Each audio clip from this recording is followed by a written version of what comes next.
Ito, tingnan nyo si Risa kapag hindi siya tingnan nyo si Risa kapag wala siyang index card. Kailan po, ma'am, hanggang kailan lang po under your protection si Michael? Kasi di ba na-kidnap? So ibig sabihin wala na siya under your custody? O, di ba? Paano makikidnap yun? Paano makikidnap? Under your custody. Tingnan mo sabi ko nga sa inyo minsan nauhuli mo yung tao sa sarili niyang mga pagkakamali.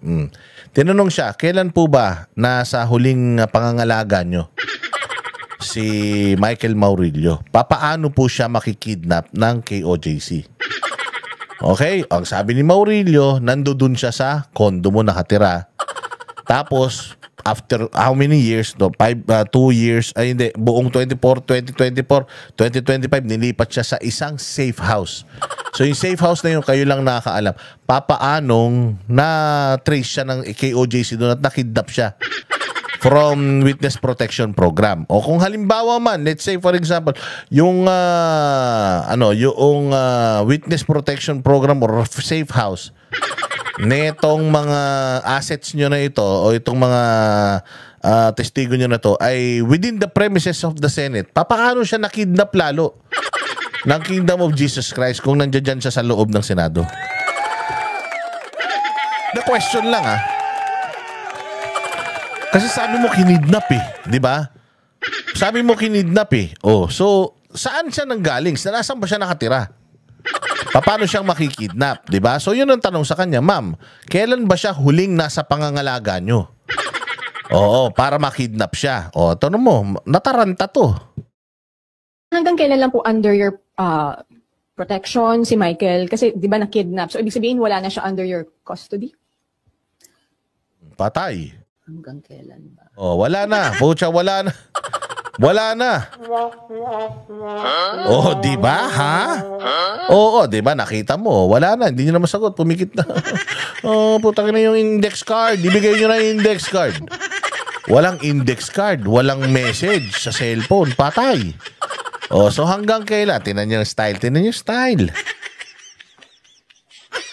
Pag adjourned na yung investigasyon. Ba't hindi ka sigurado?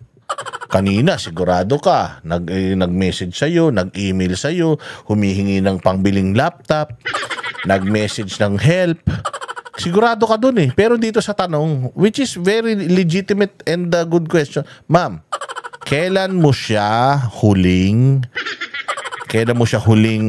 nakita? O di ba nasa Witness Protection Program siya? So, kailan siya nawala sa Witness Protection Program? Tinan nyo.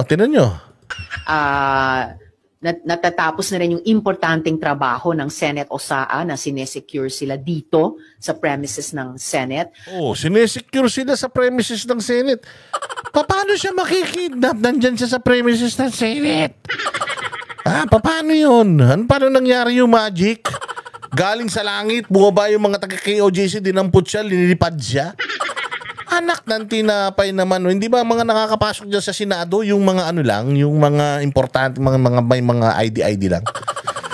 So, nandoon siya sa premises ng Senate. Nakidnap siya. Siya Senate security. Medyo, medyo delikado to. Nakikidnapan kayo. Di ba? Ulitin natin. Your protection si Michael kasi di ba na-kidnap? So ibig sabihin wala na siya under your custody? Hanggang kailan? Patay. Pag adjourned na yung investigasyon, natatapos na rin yung importanteng trabaho ng Senate OSAA na sinesecure sila dito sa premises ng Senate. Hindi ko maubos pasalamatan yung mga civil society. Hindi ka dapat magpasalamat. Tinatanong ka. Anong di ko lubos mapasalamatan? Tinanong ka, ma'am, di ba nasa protection nyo sila? Papaano po siya nakidnap? Nasa protection nyo sila. Hanggang kailan nyo ba sila pinoproteksyonan? Yun ang tanong. Bakit magpapasalamat ka? Ulit.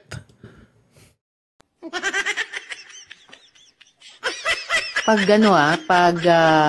adjourned na yung investigasyon, natatapos na rin yung importanteng trabaho ng Senate OSAA na sinesecure sila dito sa premises ng Senate. Hindi ko maubos pasalamatan yung mga civil society at church partners. Tangina, ginawa niya ng palabok. Ginawa niya ng palabok. Tangina, gisa mo na. Oo, pucha yan. Biglang nagpasalamat. Ba't ka magpapasalamat? Tinatanong ka nga kung paano na-kidnap to, tas nagpapasalamat ka. Sinasabi mo. Na sa mahabang panahon na iyon ng investigasyon ay tumulong nga sa simpleng sistema namin ng witness protection, pati sa usapin ng pagsiguro hanggat sa kaya na sila ay ligtas, no, sa mga harassment na iyan, sa mga banta na iyan, at sa mga alok na iyan mula sa Okay. KOJC. Pero nung June 2022 at 2023, malinaw sa mga mensahe. Hindi nga yun ang tinatanong Ang tinatanong sa'yo, papaano na-kidnap kung nasa witness protection program yan? Di ba? Ang sagot mo, nagpapasalamat ka. Tapos biglang nagpapasalamat kami sa aming munting mga pagtatago sa kanila, ganito para hindi sila mabayaran. Pero noong ganitong araw, nag-message siya na siya daw ay kinidnap. Kaya nga, tinatanong kung yang bang mga araw na yan, nasan siya? Ano ba yan? Uwian ba siya? Pag tinago mo ba siya, nakatago siya sa isang lugar, wala silang labasan doon. Paano ba yung sistema? Ipaliwanag mo yung sistema. Putsang ina, ginawa mong tanga yung mga yan ang sinasabi ko pag nagsisinungaling. Mahuhuli kasi nagsisinungaling. Tapos kapag sinabi mo, nagsisinungaling ako, didimanda kita. Didimanda, tinatanong ka lang. Ni Michael na paghingi ng rescue na kidnap na siya, and he was already being held dun sa Kaya nga, the question is, paano siya na-kidnap if nasa witness protection program siya? So saan siya kinidnap? Sa loob ng Senado o sa kondo mo? O sa safe house nyo? O hindi ba? Kasi hindi mo siya dapat kinokondo, ma'am. Bakit mo ikokondo? Ibig sabihin, ini-impluwensyahan mo yan. Kasi kapag umamin ka na ikinondo mo talaga siya sa kondo mo mismo, ibig sabihin, witness tampering na kagad yan, ma'am. Di ba? Witness tampering na kagad yan. Kapag kayan, ipinakakain mo pa, ibig sabihin, gumagastos ka ng pera mo para sa iyong testigo? Mali yun, ma'am. Hindi po dapat yung ganun. Dapat, ayun nga, merong grupo, alam mo, DOJ o kaya PNP. Kailangan ng batang ito ng proteksyon. So, itago nyo siya. Di ba dapat ganun? Hindi ikaw ang magtatago sa kanya. Kaya ang tanong, ma'am, saan ba to? Nasa kondo mo, bahay? Hindi, nandito sila sa Senado. Pinangangalagaan sila dito. Okay. So, paano siya nakidnap kung nandito siya? Ayun na nga. Nag-text nga siya, kinidnap siya. Hindi mo sinagot yung tanong. Huling-huli ka nandito, nagsisinungaling ka. Glory Mountain. So, ang theory namin sa ngayon is that up till the last moment, he was with yung mga church leaders na kasama sa mga partners namin na so, yun. Kasama daw niya yung mga church leaders, partners nila, tapos nakidnap siya. So, ano ba yun? Paano? Wala ka man lang kilala doon sa mga church leaders, partners na nakakita na kinidnap siya, ganon?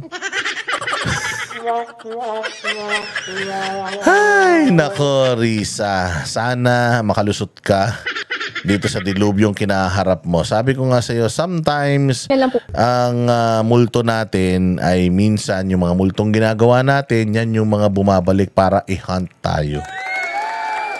Di ba? Naku, haba-haba na naman itong vlog natin.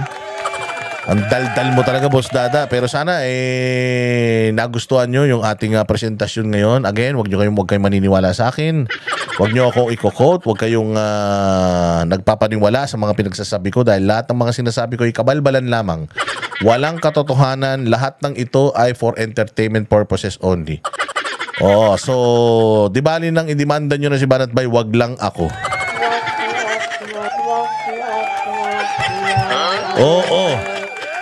Oo, sinasabi ko naman, umpisa pa lang, sinasabi ko na walang silbi tong channel na to eh. Kayo nood na nood. Pero maraming salamat sa mga nanonood. Gusto ma-entertain at gustong sumaya ang buhay. Naway mapasaya kayo at napasaya na naman kayo ni Boss Dada. Mabuhay kayo. Magkita-kita po tayo ulit sa susunod na vlog. Bukas may maganda tayong pag-uusapan.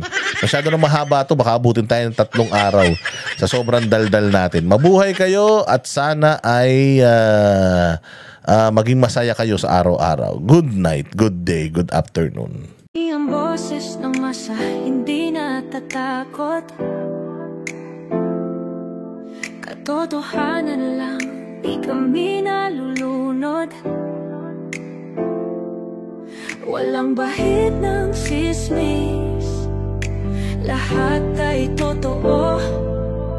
Kahit sino ka pa, pag mali ka babanatan ka. Walang pinipili kulay, wala kaming kinikilingan.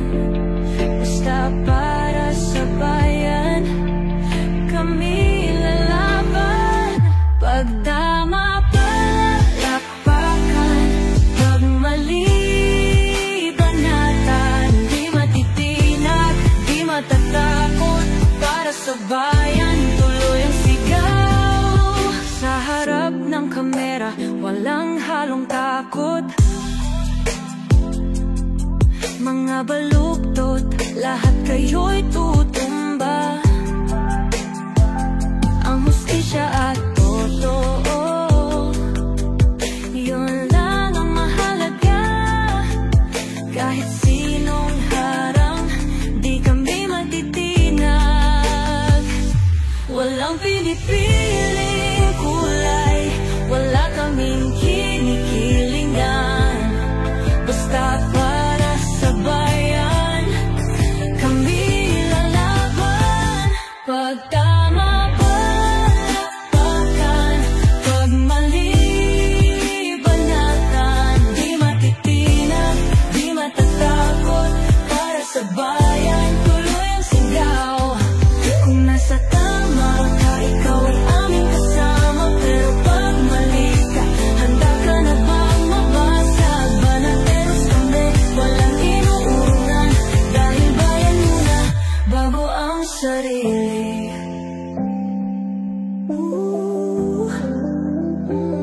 Bago ang sarili.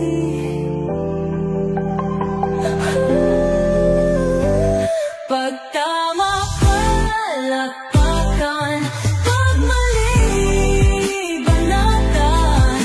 Banateros ang sigaw, katotohanan ang